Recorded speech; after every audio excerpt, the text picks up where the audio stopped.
अगर हमें मानसिक, शारीरिक और भावनात्मक रूप से स्वस्थ रहना है तो उसके लिए क्या करना है? जी हाँ, योग ज़रूर करना है। आज मैं आपको बताऊंगी प्रेगनेंसी में योग कितना इम्पॉर्टेंट है, कितना महत्वपूर्ण है।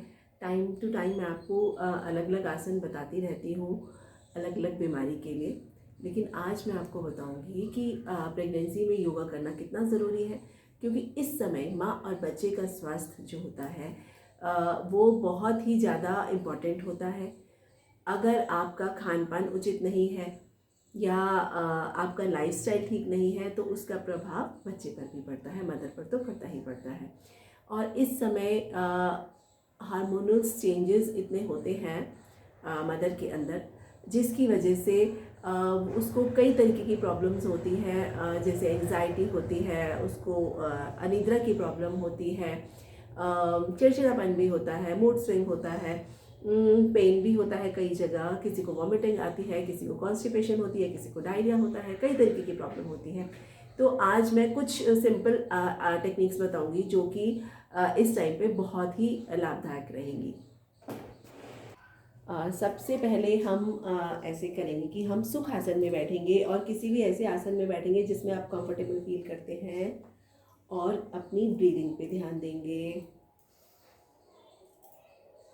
इनहेल, एक्सेल, आपको रुकना नहीं है, बस इनहेल और एक्सेल करना है। इसको आप कितने राउंड कर सकते हैं? 5 से 10 राउंड भी कर सकते हैं, जितना आप कंफर्टेबल हो। ये आपको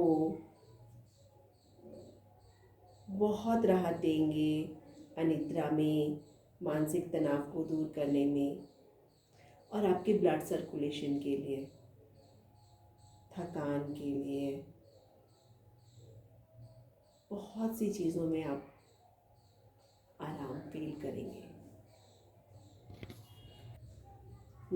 अब हम दूसरा पोज करेंगे जिसमें हम पैरों को थोड़ा सा खोल लेंगे ताकि आराम मिले उनको, क्योंकि अभी हम सुखासन में बैठे थे तो थोड़ा उनको रिलैक्स करेंगे, हिलाएंगे डुलाएंगे थोड़ा सा पैरों को।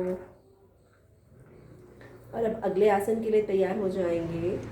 बटरफ्लाई आसन, बटरफ्लाई पोज, तितली पोज, जो कि बहुत ही इम्पॉर्टेंट है आपकी पैल्विक मसल्स के लिए। ये तो आप कभी भी कहीं भी कर सकते हैं, ज़रूरी नहीं प्रेगनेंसी में ही करना है, ये वैसे भी किया जा सकता है। आप दोनों पैरों को जोड़ेंगे और कोशिश करेंगे, और साइड में आप पिलो भी लगा सकते हैं।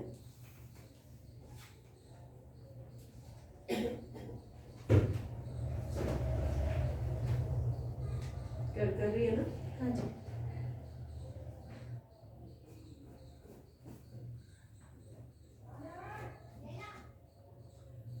अगर ज़रूरत पड़ती है तो आप साइड में पिलो या कुछ भी अपना सहारा ले सकते हैं, इस तरीके से जैसे भी आप कंफर्टेबल फील करें।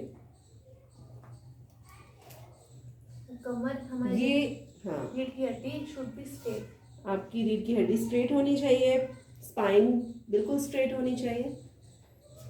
तो देखिए, आप इसको करके देखिएगा, आपकी फ्लेक्सिबिलिटी बहुत बढ़ती हुई, और जो पैल्विक मसल्स हैं ये लास्ट तक आफ्टर डिलीवरी की जितनी भी प्रॉब्लम्स होती हैं उसमें भी ये बहुत हेल्प करता है। इसको भी आप 5 बार 10 बार अपनी शारीरिक क्षमता के हिसाब से कर सकते हैं। अगला आसन है हमारा काउ एंड विडाल आसन।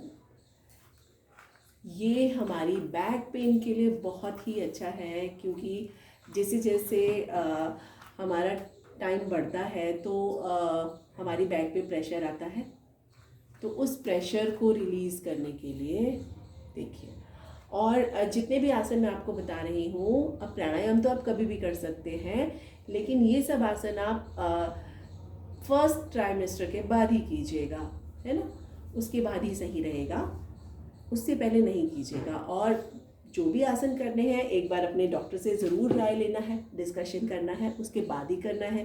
नॉर्मल कंडीशन में ही आप ये सब आसन करें। तो अब हम करते हैं काउ एंड विडाल आसन। इसमें देखिए, एक बार आप काउ पोज में आएंगे, और फिर अपना पोज चेंज करेंगे।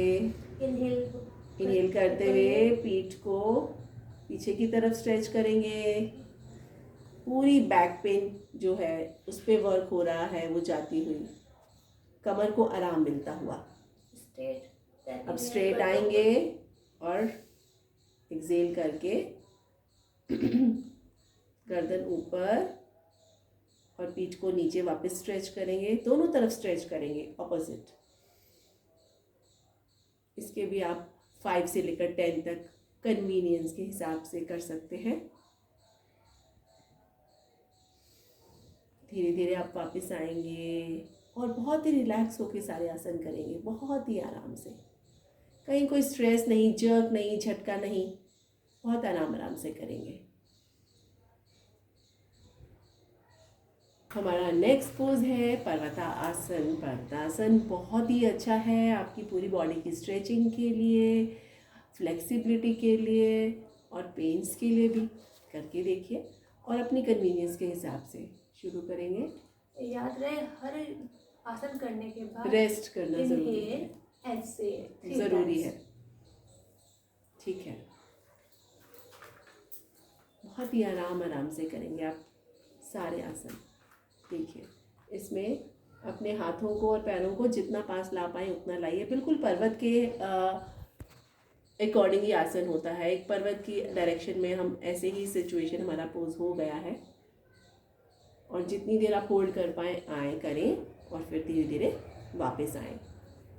आराम से आएंगे, घुटने टेककर धीरे धीरे वापस। नेक्स्ट हमारा आसन है ताड़ासन। आप इसको सबसे पहले भी कर सकते हैं और लास्ट में भी कर सकते हैं, बीच में भी कर सकते हैं, कभी भी कहीं भी कर सकते हैं। बहुत ही अच्छा आसन है ये। आपकी फुल बॉडी की स्ट्रेचिंग होती है इससे। देखिए आप अपने टो पे भी खड़े हो सकते हैं, पंजों पे खड़े हो सकते हैं। जैसे भी आप पंजों पे खड़े होके करिए। धीरे धीरे उठाइए अपने पंजे लेते हुए और अपने हाथ भी उठाएंगे। सांस भरते हुए खींच देंगे अपने हाथों को ऊपर से ऊपर की ऊपर और पैरों को नीचे के नीचे। देखिए पूरी बॉडी स्ट्रेच हो रही है। तो आपकी बहुत ही अच्छी एक्सरसाइज होते हुए बहुत ही अच्छा आपका ये आसन हो रहा है। धीरे से वापस आएंगे, फिर से रिपीट कर सकते हैं आप। कोई भी आसन आप अपनी शारीरिक क्षमता के हिसाब से करेंगे। 5 बार 10 बार और उससे ज़्यादा भी कर सकते हैं अगर आप कर पाए तो। धीरे धीरे वापस रिलैक्स। नेक्स्ट आसन है हमारा त्रिकोणासन। दोनों पैरों को खोलेंगे, जितना खोल सकते हैं, इससे ज़्यादा भी खोल सकते हैं। और जब इस पैर को सीधा रखेंगे उस पैर की डायरेक्शन उस तरफ जाएगी। हाँ जी। अब दोनों हाथों को उठाएंगे, एक हाथ को उठाएंगे, यस ऐसे उठाएंगे। अब पोज में आइए और लेफ्ट साइड पे बेंड हो जाएंगे जितना हो पाएंगे। आप अपने घुटने का सहारा भी ले सकते हैं। आप ऊपर देख लीजिए, फिंगर टिप पे देखना है। फिंगर टिप पे देखेंगे, यस। और ये आपकी बॉडी की फ्लेक्सिबिलिटी के लिए बहुत अच्छा है, आपकी लेग्स के लिए बहुत अच्छा है, आपकी मसल्स के लिए बहुत अच्छा है। और धीरे धीरे वापस आने के लिए फिर से सीधे करते हुए वापस। ऐसे ही हम इसको दूसरी साइड पर भी करेंगे। दूसरी साइड पर करने के लिए फिर से अपने पैरों की पोजीशन लेंगे, हाथों की पोजीशन लेंगे और राइट साइड की तरफ धीरे धीरे झुकेंगे। देखिए कितना अच्छा खिंचाव और फ्लेक्सिबिलिटी होती हुई हमारी। आप पैरों को इससे ज़्यादा भी खोल सकते हैं अपनी कन्वीनियंस के हिसाब से, जितना आप खोल पाएँ। धीरे धीरे वापस। ब्रीदिंग नॉर्मल रखिएगा। ब्रीदिंग में आपने कोई रोकना नहीं है, कुछ नहीं करना, नॉर्मल। तो ये तो हुए हमारे आसन।